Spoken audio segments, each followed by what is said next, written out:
Next topic है बच्चों, याद है ना कौन सा चैप्टर कर रहे थे, मेजरमेंट एंड एक्सपेरिमेंटेशन। उसी का हमारा नेक्स्ट टॉपिक है criteria for writing the units. अब हम यूनिट्स लर्न तो कर लेते हैं ना, रट्टाफिकेशन करने में तो आप माहिर हो, ठीक है, हम भी माहिर हैं, लेकिन हमें एक क्राइटेरिया पता होना चाहिए कि हमें यूनिट्स लिखनी कैसे है। तो उस क्राइटेरिया के लिए बहुत सारे पॉइंट्स दिए हुए हैं आपकी बुक में, ठीक है।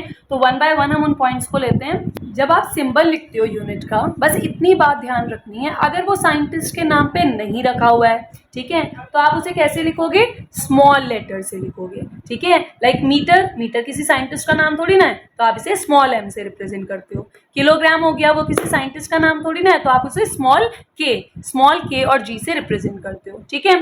लेकिन अगर कोई आपकी यूनिट साइंटिस्ट के नाम पे रखी हुई है, तो आप हमेशा उसका जो फर्स्ट लेटर है वो किससे लिखोगे, कैपिटल में लिखोगे। उसका जो सिंबल है वो कैपिटल लेटर से रिप्रेजेंट करते हो, ठीक है। तो न्यूटन का फर्स्ट लेटर क्या है, एन, है ना, तो उसे आप कैपिटल एन से रिप्रेजेंट करते हो क्योंकि न्यूटन एक साइंटिस्ट थे, ठीक है। Joule is also named after a scientist, तो इसका फर्स्ट लेटर क्या है, जे, उसी को आप कैपिटल जे रिप्रेजेंट करोगे। वॉट, ठीक है, जो पावर की यूनिट होती है वो भी एक साइंटिस्ट के नाम पे है, तो W you will write in capital, that will be a capital W as a symbol. Coulomb was also a scientist, तो उसे आप कैपिटल C से रिप्रेजेंट करते हो।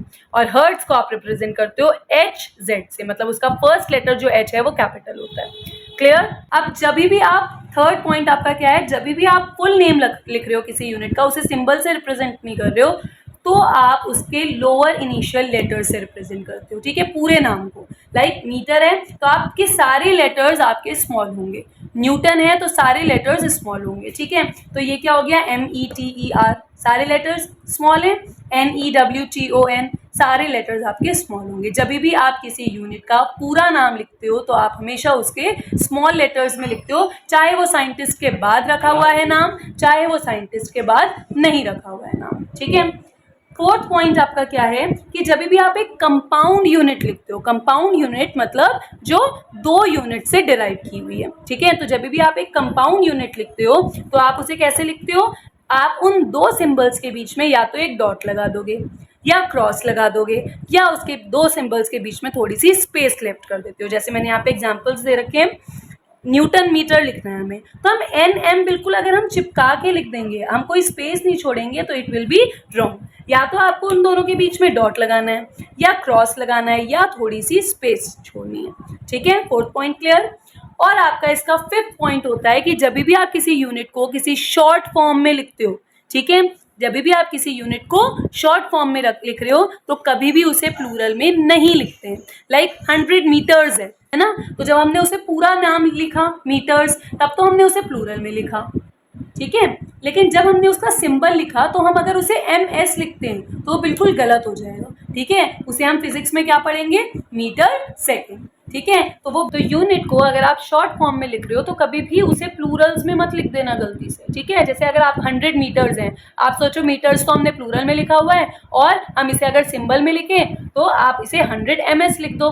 MS फिजिक्स में बेटा ये मीटर सेकेंड हो जाएगा, तो ये बिल्कुल गलत हो जाएगा, ठीक है। आपने क्या लिखना है, चाहे वो प्लूरल में भी है, चाहे 100 मीटर्स हैं, 1000 मीटर्स हैं, आप उसे एक सिंगल M से ही रिप्रेजेंट करते हो। So this will be right 100 M, okay. तो बच्चों हमारा चैप्टर चल रहा था मेजरमेंट एंड एक्सपेरिमेंटेशन, उसकी थ्योरी पोर्शन तो मैं आपको समझा चुकी हूँ, एंड आई होप अब आपको यूनिट्स क्या होती हैं, फिजिकल क्वांटिटीज़ क्या होती हैं, ये समझ में आ गया होगा। सबसे मेन जो आपको डर लगता है फिजिक्स में जिन चीज़ों से, वो होते हैं आपके न्यूमेरिकल्स, है ना। तो न्यूमेरिकल्स को समझना बहुत ज़रूरी है, और इस चैप्टर में आपको रिलेशंस का पता होना बहुत ज़रूरी है। आपका फर्स्ट न्यूमेरिकल देखो, बिल्कुल ईजी, अगर आपको इसमें रिलेशंस याद है ना तो बिल्कुल ईजी है। Size of a particle is 2.5 micron. This is the symbol of micron. पढ़ा था ना हमने, ठीक है। अब इसे आपको एक्सप्रेस करना है मीटर में, ठीक है। तो आपको बस एक रिलेशन याद रखना है कि 1 micron is equals to 10 to the power -6 metre. अगर आपको ये चीज़ याद है तो ये जो न्यूमेरिकल है आपका बहुत ईजी हो जाता है। तो जब आपका 1 micron 10 to the power -6 metre के इक्वल है, तो आपका 2.5 माइक्रोन कितना होगा, तो ये 2.5 माइक्रोन किसके इक्वल हो जाएगा, 2.5 × 10 to the power -6 मीटर। और 10 टू द पावर -6 आ रहा है, डेसिमल से पहले हमारा नंबर है, फिजिक्स में आपको पता है। बस यही चीज़ याद रखना कि जब भी आप आंसर दे रहे हो तो डेसिमल से पहले बस एक डिजिट होनी चाहिए, ठीक है। तो ये तो हमारा चेंज ही हो गया, दिस इज योर आंसर। कितना ईजी है ना बच्चों, is it easy? Yes, okay. तो साइज ऑफ पार्टिकल जब भी आपको माइक्रोन में दे रखा होगा और आपको इसे एक्सप्रेस करना है मीटर में, तो कौन सा रिलेशन याद रखना है? 1 micron is equals to 10 to the power -6 metre, ठीक है। और उसे डायरेक्टली आप उस नंबर को 10 टू द पावर -6 से मल्टीप्लाई कर दोगे। बस आंसर में ये ध्यान रखना, डेसिमल से पहले आपका एक ही डिजिट आना चाहिए। क्लियर? आ जाइए आप सेकेंड न्यूमेरिकल की तरफ। तो सेकेंड न्यूमेरिकल आपको क्या बताता है? Mass of an O2 atom, oxygen atom का जो मास है वो 16U है। U मैंने आपको बताया था, U क्या होता है? Atomic mass unit. Okay, U क्या होता है? Atomic mass unit. तो एक एटम का जो आपको मास दे रखा है दैट इज 16 यू, ये 0.00 है, ठीक है, इसमें कंफ्यूज मत होना। एंड 0.0 हैज नो वैल्यू, ठीक है। अब उसका मास आपको निकालना है केजी में। तो इसमें आपको बस एक छोटा सा रिलेशन याद रखना है, 1 atomic mass unit is equals to 1.66 into 10 to the power -27 kg। बस अगर आपको ये रिलेशन याद है तो आप बहुत इजीली इसे सॉल्व कर सकते हो। तो जब भी आपको एटॉमिक मास यूनिट को केजी में कन्वर्ट करना होता है, then you have this relation 1.66 into 10 to the power -27 kg, ठीक है। अब कितना u दे रखा है हमें 16u, तो आप इसे किससे मल्टीप्लाई कर दोगे? 16 से। अब मैं इसको बिल्कुल इजी मेथड, मतलब जब मैं फिजिक्स पढ़ाती हूँ ना स्कूल में, मतलब मुझे ऐसे लगता है कि आपको डेसिमल्स या जो नेगेटिव पावर्स हैं इसे सॉल्व करने में बहुत प्रॉब्लम आती है, ठीक है। तो इसे इजीली कैसे सॉल्व करोगे आप? पॉइंट रिमूव करो, पॉइंट के बाद कितनी डिजिट्स हैं? 2, तो यहाँ पे नीचे कितने आ जाएंगे? 20 आ जाएंगे, ठीक है। अब आप सिंपली 16 को 166 से मल्टीप्लाई करो, ठीक है। तो मैं मल्टीप्लाई पूरा आपको करके नहीं दिखाऊंगी, ओके। 16 को जब आप 166 से मल्टीप्लाई करोगे तो you will get simply the answer as 2656, ठीक है। मैं आपको पूरा सॉल्व करके नहीं दिखा रही हूँ, सिंपल मल्टीप्लीकेशन आपको आती है, ठीक है। लेकिन इसे सॉल्व कैसे करना है, फिजिक्स में आंसर कैसे देना है, that I will tell you. अब ये 2 डिजिट्स है ना, ठीक है, यहाँ पे -27 है, ये 2 जो डिनोमिनेटर में है ये भी तो माइनस होके ऊपर जाएंगे, तो ये क्या हो जाएगा? 10 टू द पावर -27 -2, है ना। तो ये क्या हो गया आपका answer? 2656 into 10 to the power -29, ठीक है। लेकिन मैंने आपको बताया था फिजिक्स में जब भी हम आंसर देते हैं कोई, तो क्या होना चाहिए? डेसिमल एक डिजिट्स के बाद आना चाहिए, मतलब डेसिमल से पहले सिर्फ एक डिजिट आनी चाहिए। तो हम कितने पीछे जा रहे हैं? 1 2 3 से पहले पॉइंट लगा रहे हैं ना। तो जब आप 3 से पहले पॉइंट लगाते हो तो आप सिंपली यहाँ क्या कर देते हो? +3 कर देते हो। ये समझ में आया बच्चों? जब भी आप डेसिमल को पीछे की तरफ लेके जाते हो तो आप सिंपली पावर में +3 कर देते हो, ठीक है। तो अब आपका आंसर क्या हो गया? 2.656 into 10 to the power -26 kg। This is your answer. Easy? Clear?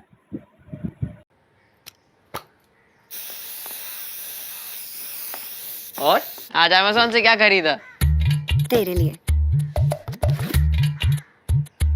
बहन का डिओ यूज करना बंद कर। अच्छा, क्या? Amazon पर मिलेगा रोज का सामान, तो आपने आज क्या खरीदा? So students, here comes our third numerical. It takes 3 minutes for light to reach the earth's surface from sun. If speed of light is taken to be 3 into 10 to the power 8 meter per second, you have to find the distance from the sun to earth in kilometer. तो simple सा आपको समझ में आ रहा होगा कि ये आपको क्या दे रखा है? टाइम, है ना। 3 मिनट आपको क्या दे रखा है? टाइम। स्पीड आपको कितनी दे रखी है? 3 into 10 to the power 8 metre पर सेकेंड, ओके। आपको निकालना क्या है? डिस्टेंस निकालना है किलोमीटर में। बस ये जो मैंने ब्लू मार्कर से किया है ना, बस इतनी चीज़ें मेन है। एक बड़ा सा न्यूमेरिकल देख के घबराया मत करो, सिर्फ मेन चीज़ों को अंडरलाइन कर लिया करो, ठीक है, ठीक है। तो इसमें फॉर्मूला कौन सा लगना है? याद आ गया होगा क्योंकि आप तो 4th 5th से पढ़ते हुए आ रहे हो। कौन सा पढ़ते हुए आ रहे हो? Speed is equals to distance upon time. पढ़ते हुए आ रहे हो ना बच्चों? Speed equals to distance upon time. लेकिन हमें यहाँ पे पूछा क्या है? डिस्टेंस। तो ये ऊपर जाके क्या हो जाएगा? मल्टीप्लाई, ठीक है। तो मैं डायरेक्टली इसे लिख देती हूँ, तो इसे हम बिल्कुल साइड पे लिख देते हैं, है ना, क्योंकि हम इससे सिर्फ समझ रहे हैं, हमारा रफ वर्क है। तो speed is equals to distance upon time होता है। इधर ही से आपका डिस्टेंस का फॉर्मूला बन जाता है d is equals to speed into time. ठीक है, वही फॉर्मूला हम यहाँ पे पुट करेंगे। Distance is equals to speed into time. आपकी स्पीड कितनी दे रखी है 3 into 10 to the power 8। Okay, और टाइम कितना दे रखा है 3 minute. d equals to v into T, तो यहाँ पे v हमारा क्या है 3 into 10 to the power 8 metre पर सेकेंड, और टाइम हमारा किस में दे रखा है मिनट में। अब बच्चों आपको पता है 1 minute is equals to how many seconds, ये तो आप कब से पढ़ते हुए आ रहे हो 60 seconds. 1 minute is equals to 60 seconds, तो यहाँ पे हम 3 की जगह 3 इंटू 60 लेते हैं। तो इजी मेथड क्या है इसे सॉल्व करने का, पहले आप इसके होल नंबर्स को मल्टीप्लाई कर लो, जीरो को छोड़ दो बिल्कुल, ठीक है, जीरो को नहीं लेंगे हम। तो होल नंबर्स लिए 3 इंटू 3 इंटू 6, कितना हो गया 3 3 ज़ा 9 6 ज़ा 54। ठीक है, अब यहाँ पे 10 टू द पावर 8 है और यहाँ पे भी एक जीरो है, मतलब एक जीरो ऐड हो गया ना, तो ये 8 प्लस 1 क्या हो गए 9। ठीक है, ये तो आया हमारा मीटर में क्योंकि ये मीटर पर सेकंड में था और ये हमने सेकंड में किया। ठीक है, अब हमें लेना क्या है, ये किलोमीटर में देना है ना आंसर, तो हम इसे 1000 से डिवाइड कर देंगे क्योंकि आपको पता है जब भी हमें मीटर को किलोमीटर में चेंज करना होता है वी डिवाइड बाय 1000। ठीक है, तो ये रिलेशंस छोटे छोटे हैं जो आपको याद करने हैं।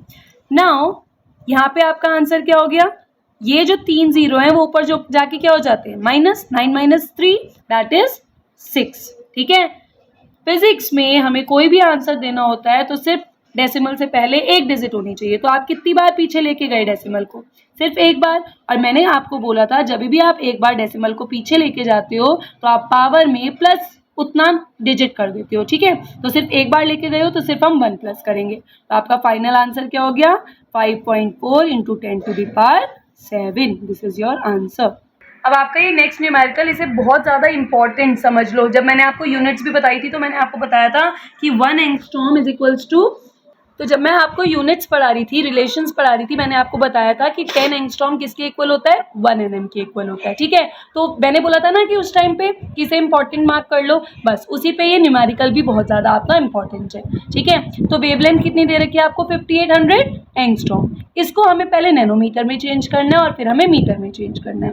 तो पहले आप हम सॉल्व करेंगे, पहले हम इस एंगस्ट्रॉम को नैनोमीटर में चेंज करेंगे।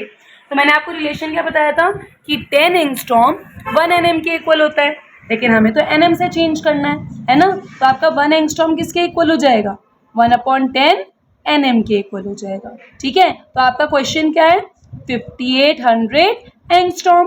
तो 5800 एंगस्ट्रॉम किसके इक्वल हो जाएगा, आप इसको भी 10 से क्या कर दोगे डिवाइड कर दोगे। तो ये आपका आंसर क्या आ गया 580 nm मीन्स नैनोमीटर। ठीक है, और यही हो गया आपका answer. Very simple and easy. Yes, इसी का अब सेकंड पार्ट आ जाता है जब हम और आज अमेज़न से क्या खरीदा? तेरे लिए। बहन का डिओ यूज करना बंद कर। अच्छा, क्या? अमेज़न पर मिलेगा रोज का सामान, तो आपने आज क्या खरीदा? हमें इसे मीटर में चेंज करना है। ठीक है, ये रिलेशन भी मैंने आपको बहुत इंपॉर्टेंट बताया था पढ़ाते हुए। तो 1 एंगस्ट्रॉम आपका कितने मीटर के इक्वल होता है 10 टू द पावर -10 मीटर। ये रिलेशंस आपको बहुत अच्छे से लर्न करने हैं, तभी आपसे न्यूमेरिकल सॉल्व होंगे। ठीक है, तो 1 एंगस्ट्रॉम आपका किसके इक्वल होता है 10 टू द पावर -10 मीटर के इक्वल होता है। अब आप जब इसे चेंज कर रहे हो तो 5800 एंगस्ट्रॉम को किससे मल्टीप्लाई कर दोगे 10 टू द पावर -10 से मल्टीप्लाई कर दोगे। ये सिंपली ये आंसर हो सकता है, लेकिन हमें फिजिक्स में कैसे आंसर देना होता है कि आपका डेसिमल से पहले सिर्फ एक डिजिट आनी चाहिए, राइट। तो अब हम कैसे ले रहे हैं डेसिमल को 3 बार पीछे मूव कर रहे हैं, है ना। तो ये कितना हो गया 5.8, और क्योंकि 3 बार पीछे मूव किया है तो -10 + 3 हो जाएगा, है ना। तो आपका आंसर यहाँ पे क्या आ गया 5.8 into 10 to the power -7। Okay, ये हो गया आपका आंसर। तो बेटा ये लास्ट न्यूमेरिकल है इस टॉपिक का जो हम अभी तक करते हुए आ रहे हैं। ठीक है, इसके बाद आपका नया टॉपिक स्टार्ट हो जाएगा और बहुत इजी है। द साइज ऑफ बैक्टीरिया आपको कितना दे रखा है, एक बैक्टीरिया का साइज आपको 1 माइक्रोन दे रखा है। ठीक है, अब आपसे पूछा है कि 1 मीटर लेंथ में कितने नंबर ऑफ बैक्टीरिया होंगे। जब भी आपका ये माइक्रोन वर्ड आ जाता है ना, सबसे पहले आप रिलेशन लिख दिया करो कि 1 माइक्रोन किसके इक्वल है 10 टू द पावर -6 मीटर के इक्वल है। बस ये रिलेशन आपको याद रखना है। ठीक है, तो आपका नंबर ऑफ बैक्टीरिया जो साइज कितने का था 1 माइक्रोन का था। 1 माइक्रोन किसके इक्वल है? 10 टू द पावर -6 मीटर के इक्वल है। तो 10 टू द पावर -6 मीटर के साइज में आपका कितना बैक्टीरिया आ रहा था? एक बैक्टीरिया आ रहा था। अब उन्होंने पूछा अगर आप 1 मीटर लेंथ ले रहे हो, नंबर ऑफ बैक्टीरिया आपके 1 मीटर लेंथ में कितने होंगे? तो आप इसे क्या कर लोगे? नीचे ले जाओगे, है ना। और जब भी कोई डिनोमिनेटर से ऊपर आता है तो क्या हो जाता है? उसकी पावर पॉजिटिव में हो जाती है, और ये पॉजिटिव लगाने की कोई नीड नहीं होती। ठीक है, तो आपका आंसर सिंपली क्या आ गया? 10 टू द पावर 6, और ये हो गया आपका आंसर।